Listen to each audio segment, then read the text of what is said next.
Well, hello. Welcome to Morning Coffee with Maddog Merv. And today we have a beautiful spring day here in Planet Utah.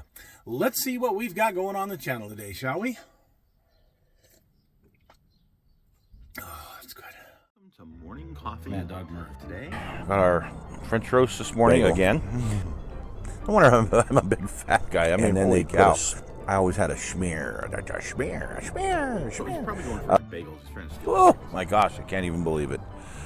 I have no clue. And I got a bunch of chores to do. Oh, who wants to do that? Today's shout out goes to a channel called Counterpoints. And this is a channel that is Warhammer specific. So if you're not into that, then don't check it out. But what he does is he plays a lot of the videos from Warhammer TV. And the one that really got me is the Angels of Death series with the Blood Angels. Anyway, he gives commentary to help understand what's really going on in the videos. So if you're into 40K at all, check out Counterpoints. Well, I do have to apologize about last Monday. I wanted to put this tutorial together to hopefully, really, it was to help. It was to help folks who have always wanted to paint a vampire figure. I know there's not a lot of people out there like that, but I have a 25th scale. It's a Jimmy Flintstone figure that it's supposed to be a vampire, and I never could paint the face right. I just really didn't look good. He's in my stash somewhere, or I'd show him to you, but you know, he's okay, but he's not great. I have a, 1/12 scale or 1/8 scale, something like that, Dracula, that is one of the Polar Lights, Mobius, whatever they are this week, kits, that I'd like to build, maybe this Halloween, and, you know, want to try to get the skin right for a vampire. Well, it dawned on me that for my Blood Angels, they kind of should be having paler skin, especially after watching Counterpoints and seeing how they're portrayed in the Warhammer videos. So I learned how to paint these vampiric looking faces, and I wanted to share that with folks, at least the way that I was doing it. I've only done it a couple of times, and from the first time to the second time, I could see some improvement.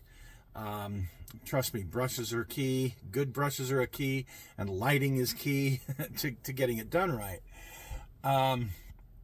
So when I put the video out, because it was over 30 minutes in length, and I really felt that the content was important enough as far as a tutorial, so I sped it up. I did it at 2 times, thinking that it would be okay. You'd still be able to get the content and the idea in. I'd just be talking like I was on laughing gas or something. Helium. Oh yeah, helium. Anyway, it didn't work out too good, and I'm really sorry. So I went back the next day and I tore it into 2 parts and slowed it down to where it belonged. So hopefully it was more understandable. So hopefully you guys got something out of that. It was a lot of fun to do, I will tell you that. But anyway, that's what happened. Now for tomorrow's show, I think we're going to do part 1 of I'm building a piece of terrain, or I'm going to be building a piece of terrain. It's a bridge that you could use in if you're doing armor, like 48 scale armor. You could use it for other things. I'm building it, just so everyone knows, I'm building it as a piece of terrain for my Blood Angel army. But again, this is actually a piece that comes from Verlinden, and it's designed for World War II stuff, and I think it's going to work really well. So we'll do part 1 tomorrow, and probably part 2 the week after, let's hope. So that's what tomorrow's show is going to be, I hope. On the Kit Hoarder Stash this week, we looked at the Ford 4x4 tow truck, 1 ton, which, wow, it's it's so night and day when you have a modern tooled kit that actually comes out. A lot of parts to it, a few extra parts to it. The quality of everything looks really good. I've heard some people comment though that there may be some problems with the frame. They've heard that there may be problems with the frame. I'll have to take a look at mine and see. In fact, I'll grab it. It's still right here. Haven't started on it yet. This thing's a monster. I mean, it's neat, but man, there's a lot of stuff to it. See if I can find the frame real quick and easy. No, I don't know where my frame is. It's lost in a box of parts. We'll see. I mean, I'm not too worried about it. I'm sure I can fix any issue with it. But anyway, it was it's a really neat looking kit. I know of some of my friends who've said they're going to take that tow bed and use it on a different project, which you can do. One fellow that's going to use the truck itself as a flatbed hauler type thing. Really cool. So lots of great options with it. Looks like a fun kit. So I hope that if some of you guys do it, you'll share pictures, because yeah, I'd love to see how that turns out for you. Now this week we're not doing anything on the stash. It'll be a week from now, but I have an item, yay, to show off. So not this week, but again in a couple of weeks I don't know the date, but we'll have a we'll have another kit hoarder stash. So another week I didn't get this taken care of. I had a lot of other things going on. I had a lot of grandkid time, which was just wonderful. To me, that kind of takes precedence over everything. So when I get the opportunities to spend the time with the little ones, I jump on it and do it. So it does detract from some of my other projects, like cleaning this mess out. But the goal is next weekend I've got some help coming, and hopefully we'll get some of this done next weekend. So we'll see. I've been very busy this week building. I built a whole company of Terminators for my Blood Angel army. Built them, painted them. They're not quite completed yet, but pretty close. I got an apothecary, which is called a sanguinary priest. But I got him and built him and painted him. Got him finished this week, which he turned out pretty good in my opinion.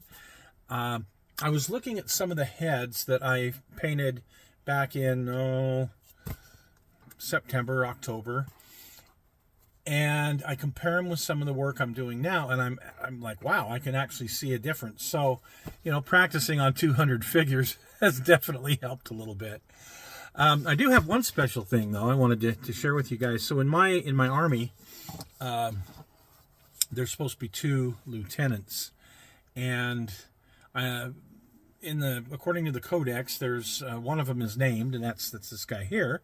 And he's not quite finished, but he's getting there. He looks pretty good for a lieutenant and has a jump pack on there.